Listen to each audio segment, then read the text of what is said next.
oh man, I knew what SmackDown was going to be tonight. I knew what WWE was going to do tonight as far as thank you, Taker. And I watched anyway. I watched the show anyway. I watched the full Boneyard match that they showed in its entirety, with commercials, of course, which made it last the first full hour of SmackDown tonight.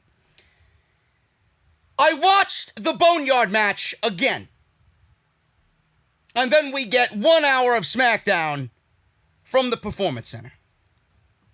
And man, oh man, I wish I could take back the 2 hours that I gave WWE tonight. I could have done anything. Could have went for a walk. I could have made myself some nice dessert. Could have made myself a nice cup of coffee and watch Food Network. Triple D was on. I mean, who doesn't want to watch my boy, Guy Fieri? I could have played The Last of Us and just fucked around finding materials and supplements. Could have played Destiny. Could have literally did anything, man, but I watched WWE, and it was 2 hours of an absolute waste. And I find it hilarious that they're naming or subnaming Extreme Rules the Horror Show. Folks, the Horror Show has existed for years. It's called SmackDown. The Horror Show has existed for years. It's called Raw. The Horror Show has existed for years. It's called WWE. So I don't see what the difference is between Raw, SmackDown, or Extreme Rules. If you guys are going to go and watch SmackDown tonight on replay, or you're on the West Coast and you got to watch it, or you want to watch it on demand, or you DVR'd it for whatever reason because you were out enjoying your fucking Friday night, do not, and I urge you to not go back and watch SmackDown. You missed absolutely nothing. That's why you have me. And I'm glad I could give it to you right here on Off the Script. Now, we're going to go over the show tonight. There was barely anything on the show worth talking about, but I got news. Of course I got news. If I'm planning on being here for you guys, of course I got the news. Who do you think you're talking to? Not some fucking scrub in the community. Anyway, we got some stuff going on here, man. Outside of the Worthless SmackDown episode we had air on Fox tonight, I got news on Alexa Bliss. Apparently, she has a new podcast. There were rumors that she was going to be getting a podcast late last year in the fourth quarter, and we're finally getting an Alexa Bliss podcast. Great. Can I be a guest? How about you get JD from New York on the podcast? We'll talk about a variety of things. Maybe your wrestling ability, maybe the fact that you can't wrestle. Who's a better, worse wrestler? You or Billy Kay? I don't know. I got material, bro. You can bring me on there. It'll be a blast. I'll bring the decaf. You like decaf? I like mine cream and sugar. Usually I go to Dunkin', I get an energy cold brew. That's a large iced coffee, by the way, clowns. With a shot of espresso. Cream and sugar, only 2 sugars, though, because Dunkin's large takes 4 sugars, and that's way too much sugar for me. We could talk about that. Do you like Dunkin' or Starbucks? What's your favorite beverage from one of those places, if you drink there? Or do you like one of them independent places that's no-named? We have a variety of topics we could talk about, man. Bring me on the show. It'd be great. It'll be great. So we got news on that. Apparently, Braun Strowman isn't rubbing the people backstage, the right people, in the right way. Backstage rumor on Braun Strowman not deserving the Universal Championship. Well, I could have told you that coming out of WrestleMania. I don't need a fucking report in July to tell me that. Give me a fucking break. He doesn't deserve shit. Braun Strowman. Woo-hoo!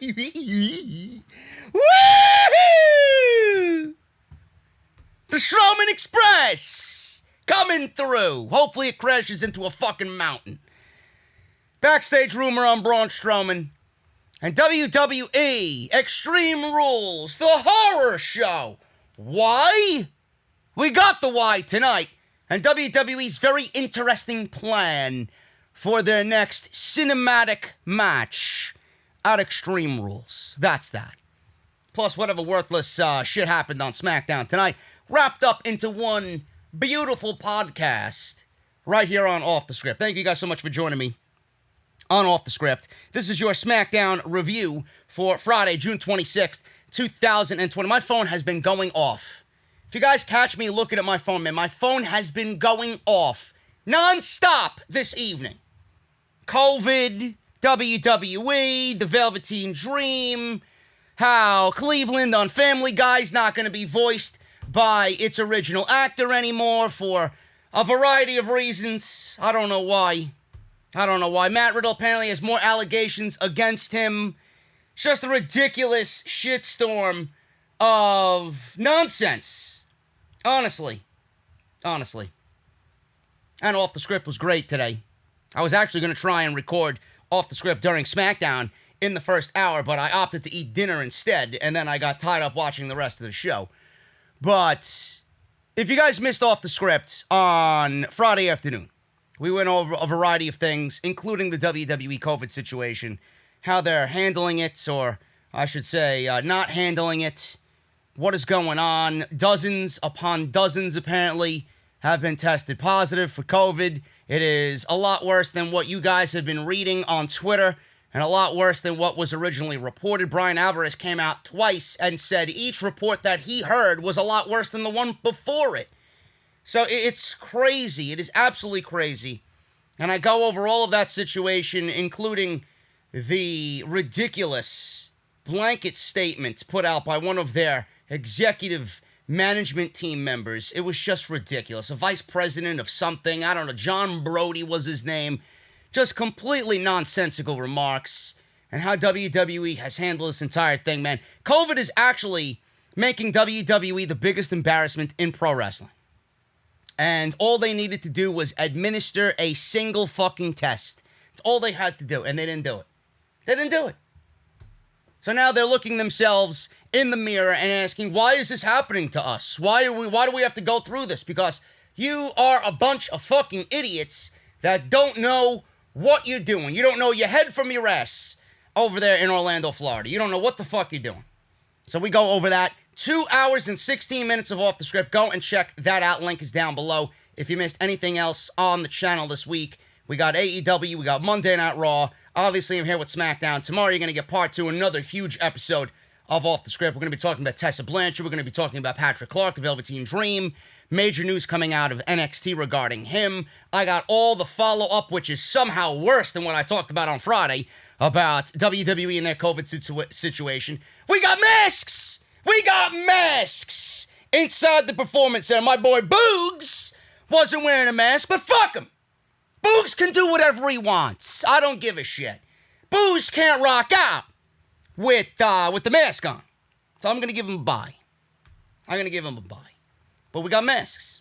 And we go over all that stuff. Again, link is down in the description below. I really don't give a shit tonight, man. I'm going to be all over the place. Link is down below in the description of this very video for everything that you missed on the channel this week. Follow me on social media at JD from NY206. That is on Twitter and Instagram. Hit that subscribe button down below. Turn on that bell for all notifications. If you guys want to show some extra support, please visit the Patreon page, patreon.com/JD from NY206. And today's podcast is brought to you by my good friends over at Audible, audibletrial.com/offthescript. Make sure you guys check them out. You're going to get 30 days free. You heard me? 30 days free. And one free audiobook of your choice. Over 200,000 choices to choose from. So make sure you guys do that. You're getting something for free just for listening to me. It's a good deal. It's much better than watching SmackDown. I'll tell you that. Let's get into the show tonight, man. Boneyard match was the first thing that aired. So clearly, right off the bat, I knew this was going to be a 1-hour show. I watched it anyway because it's a great match. And I watched the match because I watched all 4 parts of the Undertaker documentary, and I loved part 4, where he was talking about the AJ Styles Undertaker Boneyard match, And I remembered in the documentary, he spoke about how he put his arm through the hearse window because he missed that big punch. And he had glass shards in his elbow.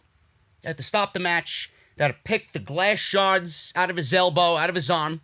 Had to clean them up. And then they had to go and reshoot and start from there. So I watched it with a different take than the first time I watched it because the documentary kind of uncovered how it was made, who was behind it, what they did to make the magic happen, how long they actually filmed for, and what happened with The Undertaker during that entire match being filmed. His brother passed away. Crazy stuff. Absolutely crazy stuff. So, the Boneyard match aired, and normally I would complain about this. I still complained about it on social media. WWE is lazy, but I know that they were running with a short crew. But I don't even give them that credit because they had everybody around ringside, everybody on stage on 3 separate occasions tonight. So they obviously could have done more, but they opted not to do more because of what was going on. So I don't even give them the benefit of the doubt. I don't even give them a bye because they had access to most of the roster that they were using on SmackDown anyway. But you opted to give me 1 hour of nothing on SmackDown. I don't sit here and condone that. If you want to go sit here and condone that, then go listen to somebody else. Because I'm not going to sit here and condone fucking reruns. I don't give a shit if we're in a pandemic. I don't give a fuck if it's COVID-23. I don't care. Do better. We don't need to watch an Undertaker rematch that everybody at this point has seen 3 different fucking times already. You want to go and watch it? Go and watch it on the WWE Network. And how many people actually paid for WrestleMania?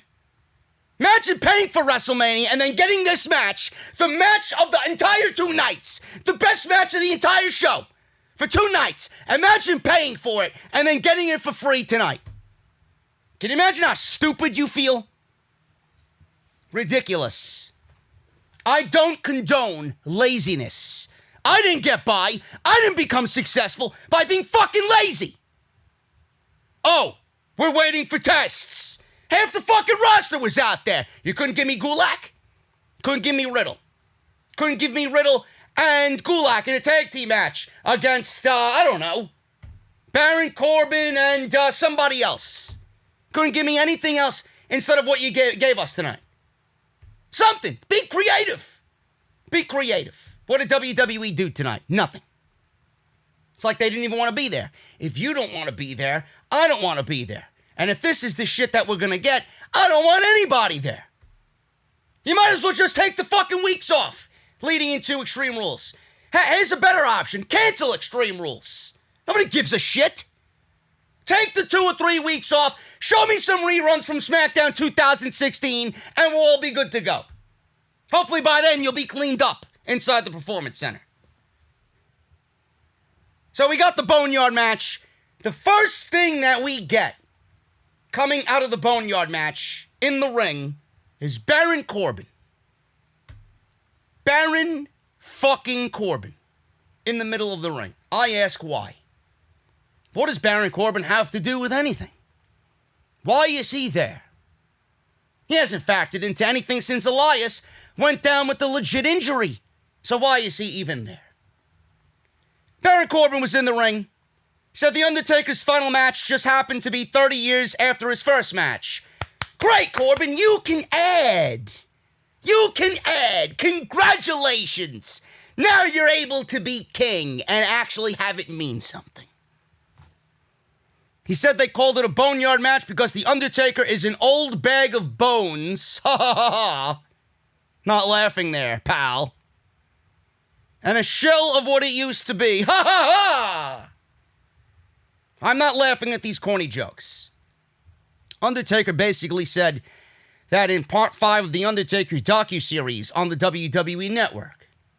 Now, I don't remember him saying that, but whatever the case may be, Baron Corbin said it here because it needed to be said again. Said The Undertaker was the founding member of the Kiss My Ass Club, kissing up to a certain family, a.k.a. the McMahons. He said he was coddled and protected by the owners of the company for 3 decades. Undertaker, You've been stealing money from this company for the last 20 years, he said. He then said The Undertaker is a selfish son of a bitch because he's been holding back superior athletes like him for a long time.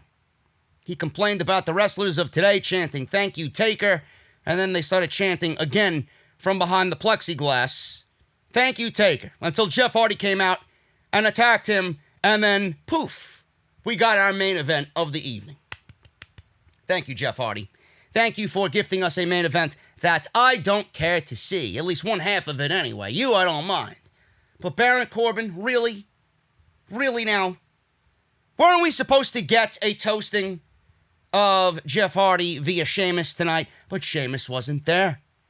Maybe Sheamus is one of the ones that tested positive for COVID-19, and WWE didn't release that information. They didn't release the information on anybody who tested positive or negative because they don't want anything floating around out there for obvious reasons.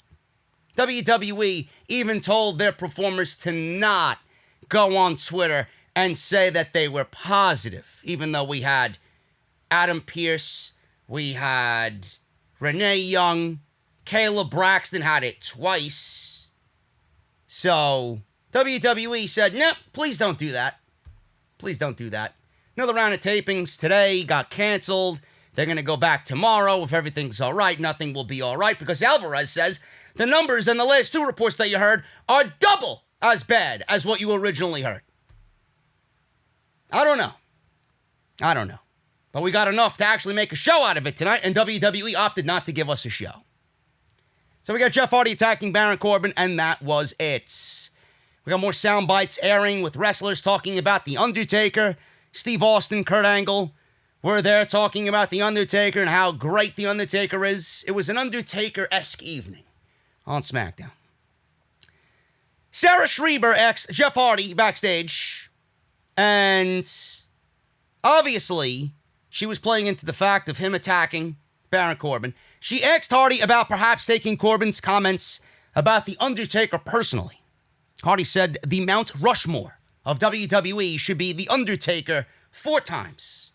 Hulk Hogan, I know probably had a problem hearing that because he is the Hulkster and he should be on Mount Rushmore 4 times.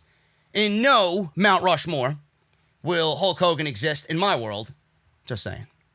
Hardy said Corbin can consider that a challenge, and apparently this led to a main event match, and he said he'll unleash all of his painful knowledge it took him a lifetime to acquire.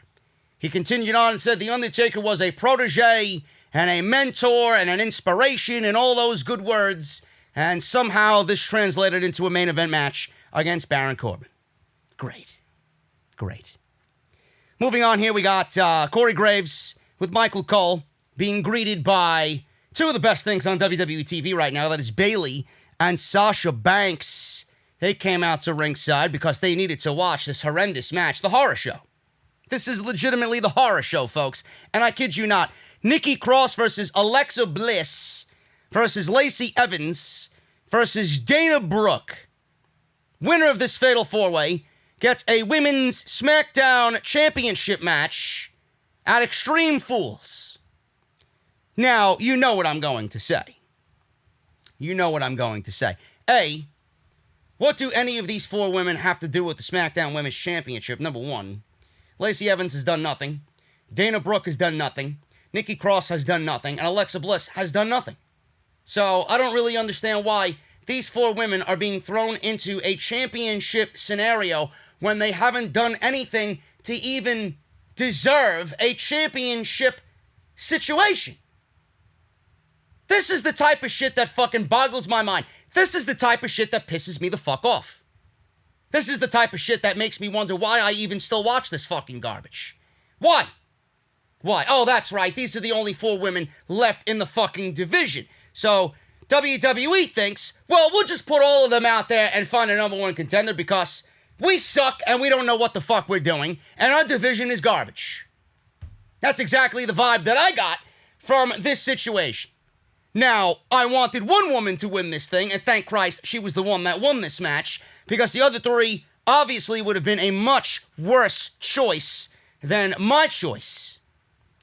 Now, there's no reason for me to go over this match because if I was to go over this match, I'd probably fall asleep while describing it to you. And I don't really want to do that. I have a long evening planned for myself. I got a lot of work to do here. So Nikki Cross wins, and her and Alexa Bliss did not tease a breakup, because that would be silly. You want to have tag team titles, you're going to need tag teams, and breaking up one of your more solid tag teams there is not really the ideal thing to do. So Nikki Cross wins. This one went 5 minutes. Nikki Cross earns a SmackDown Women's title match at Extreme Falls that she will not win because the story here is Sasha and Bayley going into SummerSlam. If there is even a SummerSlam at this point, I don't know. WWE needs to do better. This is exactly what I talked about last Friday. This is exactly what I talked about on Monday, and now we're seeing it again on Friday. Every time there's a fucking pay-per-view, WWE does as little work as possible to come up with a number one contender. We got fucking Matt Riddle making his debut from NXT on SmackDown, beats AJ Styles after AJ Styles just won the Intercontinental Championship from Daniel Bryan. In his first match, loses. I don't understand the logic behind that.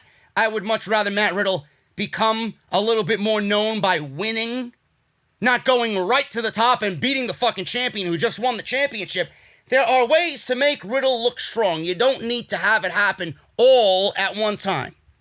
That is a typical WWE thing to do. The typical WWE thing to do needs to die. Then they did it again on Monday with Dolph Ziggler. He comes over from SmackDown. He was just feuding with Otis. He shows up on Monday Night Raw. Poof! WWE title match against Drew McIntyre at Extreme Fools. He hasn't wrestled one fucking match on Monday Night Raw, but in WWE management's eyes, Dolph Ziggler's the number one contender by basically doing nothing.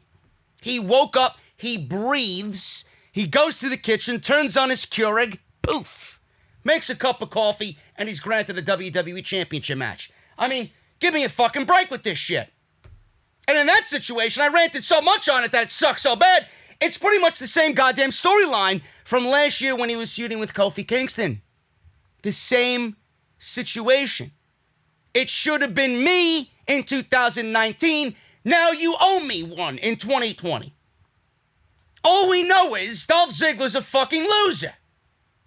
Dolph Ziggler, the fucking formulaic WWE title match to get the champion past him and on to the next guy at a major pay-per-view. That's what Dolph Ziggler is. Dolph Ziggler is the bridge for the WWE Championship. That's all he is.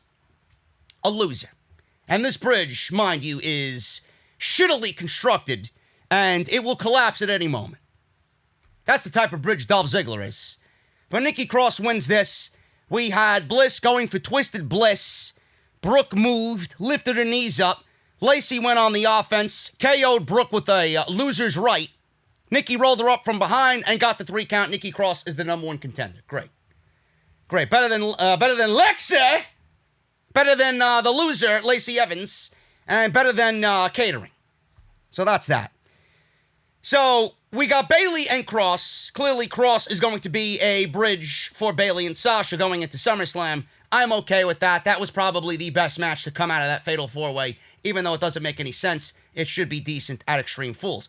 Now, Alexa Bliss. We got news on Alexa Bliss here.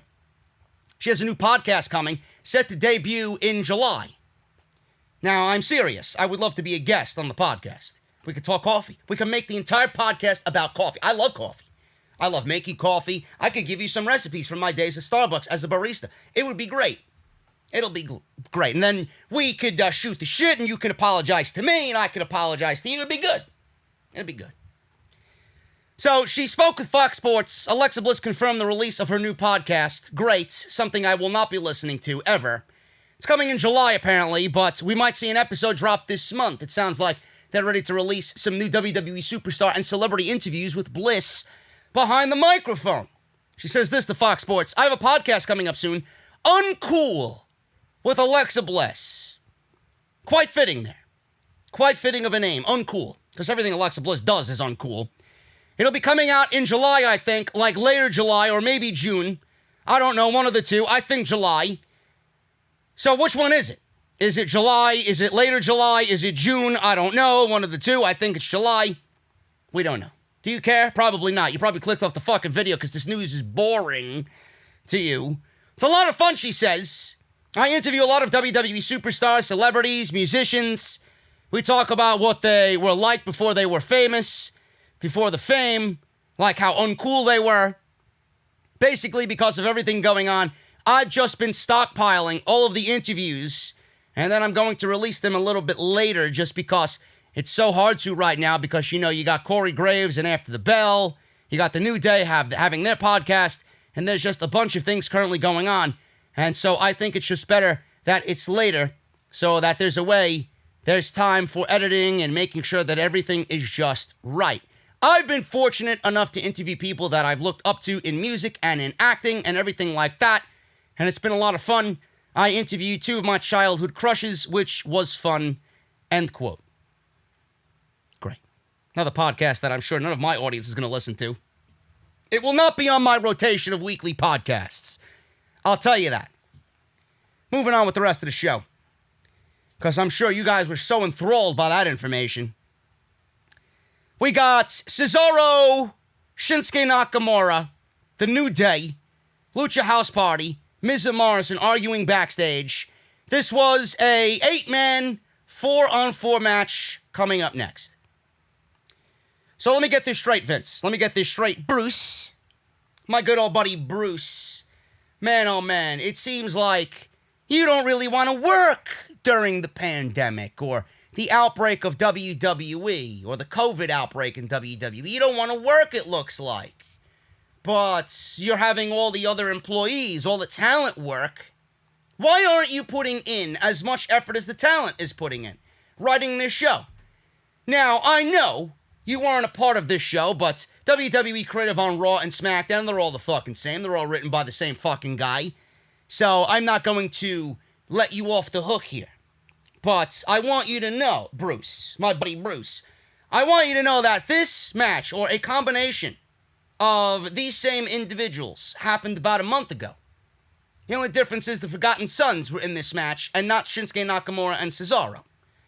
So I don't understand why WWE has to backtrack and pretend like this same exact match did not happen about a month ago with the Forgotten Sons.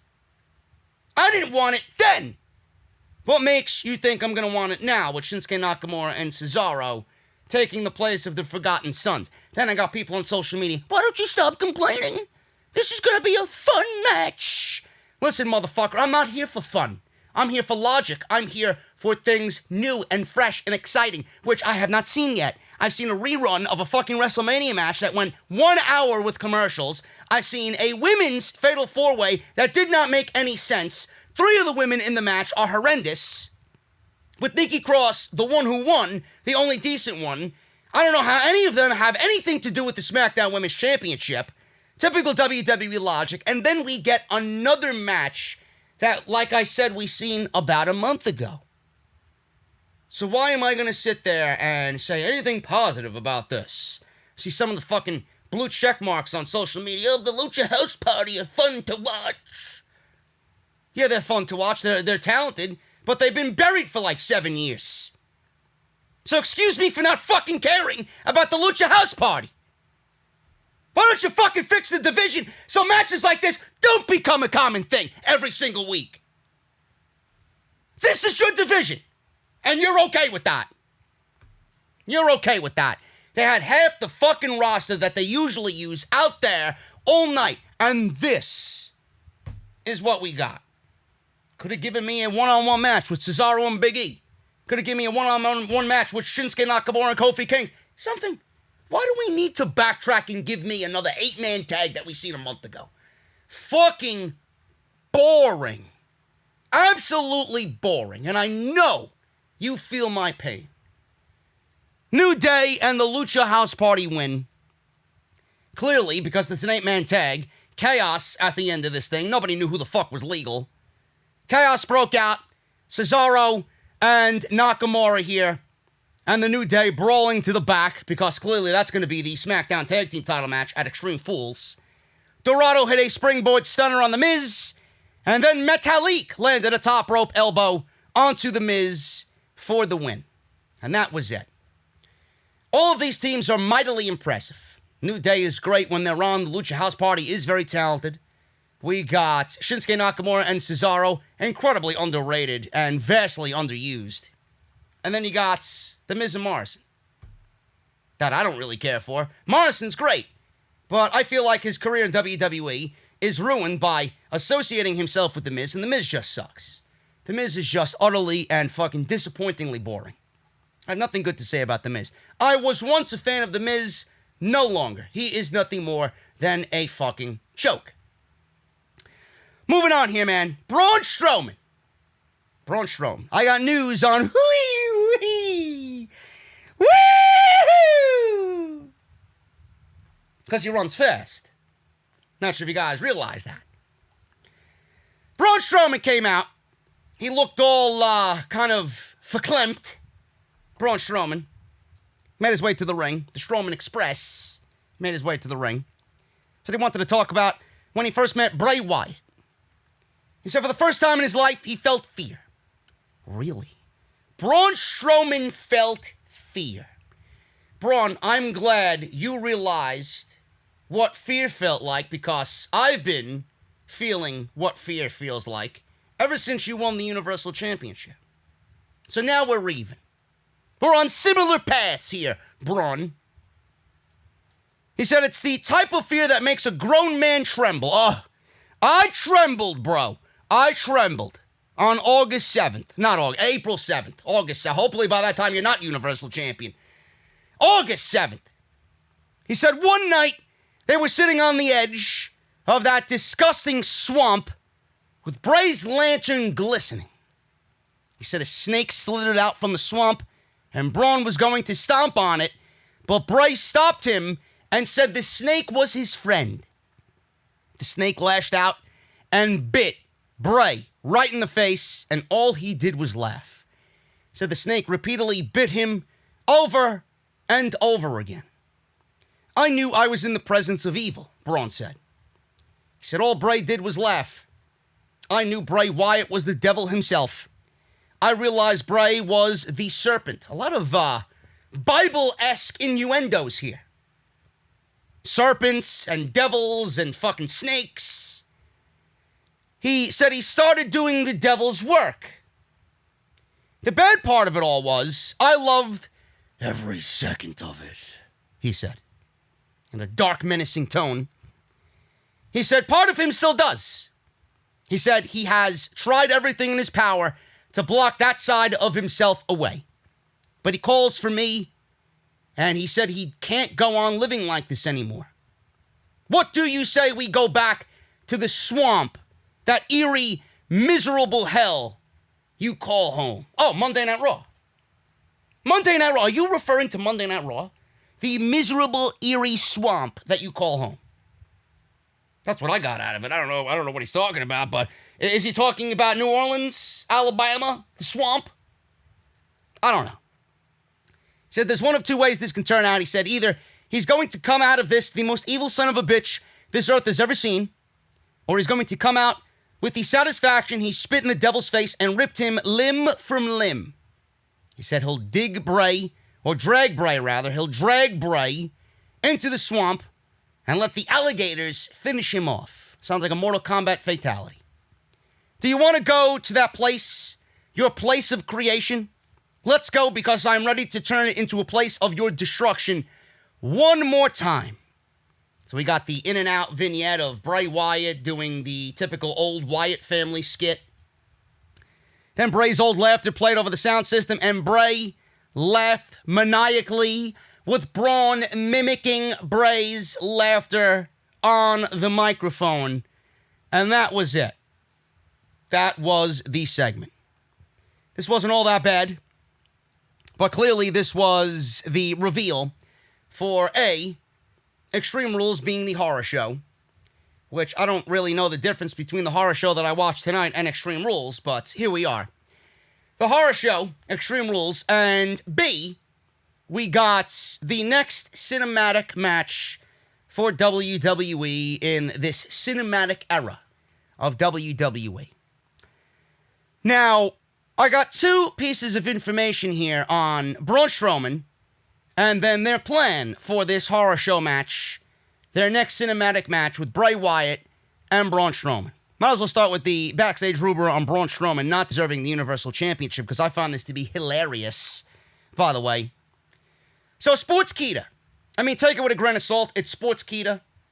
Sportskeeda reported that there are dissenting voices in the back in WWE on whether Braun Strowman is the right person to lead the way on SmackDown.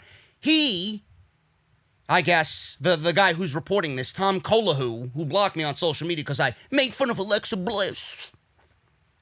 He states Braun Strowman lucked into his title run, which, even though this guy's a clown, I would have to agree with him. Yes, he did luck into his title run. And I said this from day one, when WWE just blatantly, without any explanation, announced Braun Strowman versus Goldberg at WrestleMania 36. Too big for just one night. No explanation as to why Roman Reigns walked away. None. Strowman was a replacement for Roman Reigns and eventually won the Universal title by defeating Goldberg. Obviously, Roman Reigns was supposed to be that guy, but he is staying home for health reasons related to COVID, which, at this point, with what's happening in WWE, Roman Reigns looks like the most brilliant man that humanity has ever seen. However, Strowman was seemingly the only guy WWE had to turn to. That's what the report said. That's what WWE thinks, that Braun Strowman was the only guy that WWE could have turned to in that situation. No, he's not. He's not the only guy. He wasn't the only guy in that situation. If you actually used your fucking brain and, I don't know, let me pull that word out of your fucking ass, creativity. If you had any sort of creativity, I booked two different scenarios for WWE to do at WrestleMania. One of them being Bray Wyatt and John Cena. Now, no matter what happened in the Firefly Funhouse match, Bray Wyatt was always going to come out on top. Now, you could have did that and have him on the SmackDowns leading to WrestleMania challenge the winner of the WWE Universal Championship match. Seriously. You could have did that. You could have had him just go into WrestleMania, Goldberg, the champion, and that would be a match that would determine his opponent, and Bray would get the title back. That was number one. Number two, you could have did Matt Riddle. I mean, I don't know who else on the roster would be just a shoo-in in a match against Goldberg, but Matt Riddle fits the bill. I don't know why you didn't go with that. Matt Riddle could have come up, and I don't want to sound a little hypocritical here. I don't want to contradict myself, but I mean, I would much rather Matt Riddle do that than have him debut the way WWE did. That would be great. At least that made sense. That did. The AJ Styles situation didn't make sense. I thought that was a shoo-in. Great idea. And I would have popped for that. WWE could have given Matt Riddle the ball and just really kind of hit the reset button on everything with the Universal Championship. And you would have a guy legit carrying that title that is going to make the title better. And actually have it mean something. Then there was even a report about Jeff Hardy. WWE actually using Jeff Hardy in a situation to get the title on Jeff Hardy and give him the match against Goldberg. Any one of those options, even though Jeff Hardy doesn't deserve it, even though Matt Riddle wouldn't have made a lot of sense, the history between him and Goldberg made a lot of sense. And if WWE wanted to kind of correct the situation that happened in Saudi in February with Bray Wyatt and Goldberg, they could have just given it right back to Bray Wyatt because that's exactly what they're doing now. They're building this feud between Strowman and Wyatt just to get the title back on Bray Wyatt. So I don't know why you just didn't do it then. What made you think that Braun Strowman was the only reason or the only guy you could use in that situation? He was the only guy in that situation because you didn't want to get creative. You didn't want to think outside the box. WrestleMania was fucking ruined anyway. How much worse could it be? What could you possibly do that is worse than anything else happening on WrestleMania. The WrestleMania event this year was a complete wash. Who gives a shit what you do? At least any one of those options would have been a better choice than Braun Strowman. Braun Strowman did nothing leading up to that. Didn't make sense. He lost the IC title. Wasn't even on any of the shows leading up to that announcement, and they gave him the match anyway. Strowman was not the only guy. You could even put Daniel Bryan in that situation if WWE wanted to get Daniel Bryan back in the World Championship. Anything would have been better. Anything would have been better than Braun Strowman. This is what Sportskeeda had to say, and I quote, "As regards to Strowman, he was the right guy at the right time, but he lucked into the championship." No, he was not the right guy. He was not the right guy at the right time, period, even though I know in context the figure of speech that they're using here. He lucked into the championship. Yes, he did. This was never the plan. Unfortunately for Braun, there's a lot of dissenting voices backstage that aren't necessarily in his corner. There's a lot of debate almost constantly to whether Strowman is the right guy, but the top level on SmackDown is so bare at the moment. Whose fault is that? That's not my fault. That's not the viewer's fault. That's your fault. Why don't you have any other fucking people in the main event on SmackDown? This is why, looking back at everything, nothing makes sense here. They gave it to Braun Strowman when he had absolutely no competition at the main event level other than Bray Wyatt. Other than Bray Wyatt. The only other one, and God forbid, would have been Baron Corbin. So Braun Strowman had absolutely no top-level heels on SmackDown to feud with. Another reason that they didn't think about what they were doing. Yeah, let's give it to Strowman.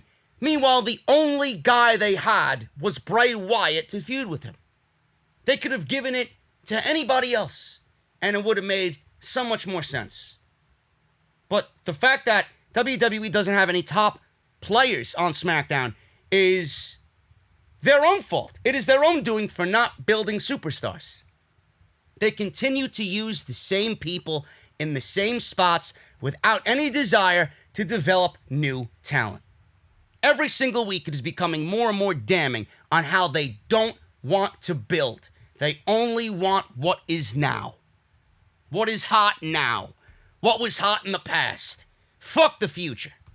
That's WWE's motto. Fuck the future.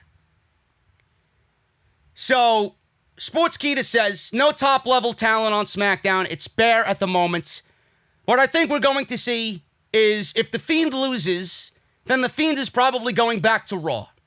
Whereas if The Fiend wins, Roman Reigns is probably returning soon. As regards to Strowman, I'm not sure. I think that's a bad sign. So if Bray Wyatt doesn't win, then everything that you've done here is a complete waste of time. If Bray Wyatt does not win the title back from Braun Strowman, everything that you've done here with Bray Wyatt returning is a complete waste of time. There's only one exit here with this Braun Strowman feud. Braun loses.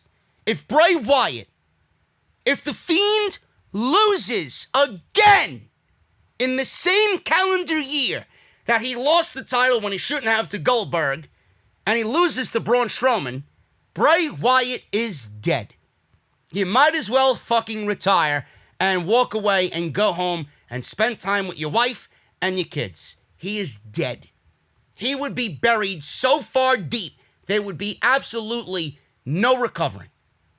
Because right now, every time I see Bray Wyatt on television, I don't get the same feeling as I got when I watched him first debut at SummerSlam in August. Every single month, my feeling and desire to see Bray Wyatt had diminished every single time he appeared on TV.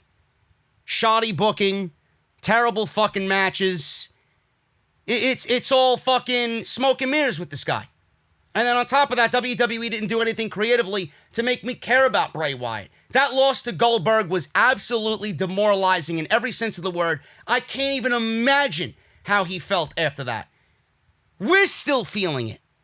10 years from now, I'm going to sit here and tell you guys that match against Goldberg still bothers me. The outcome of that match still bothers me.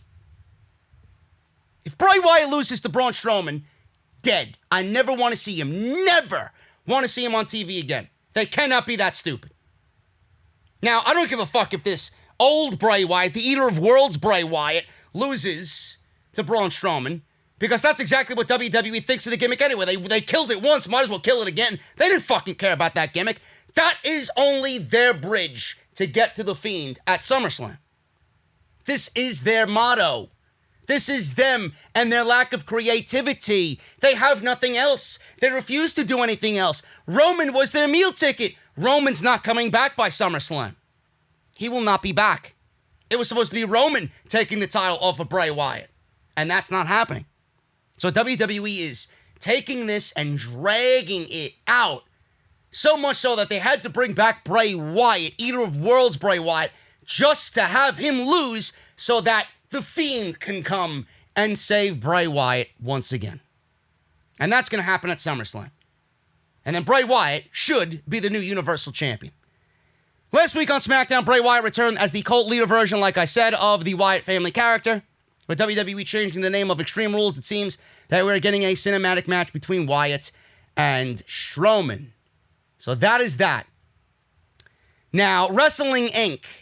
has a report. Raj Giri of Wrestling Inc. is reporting that the match will include, this cinematic match between Braun Strowman and Bray Wyatt, will include various spots and storytelling that will include elements of the past to the present.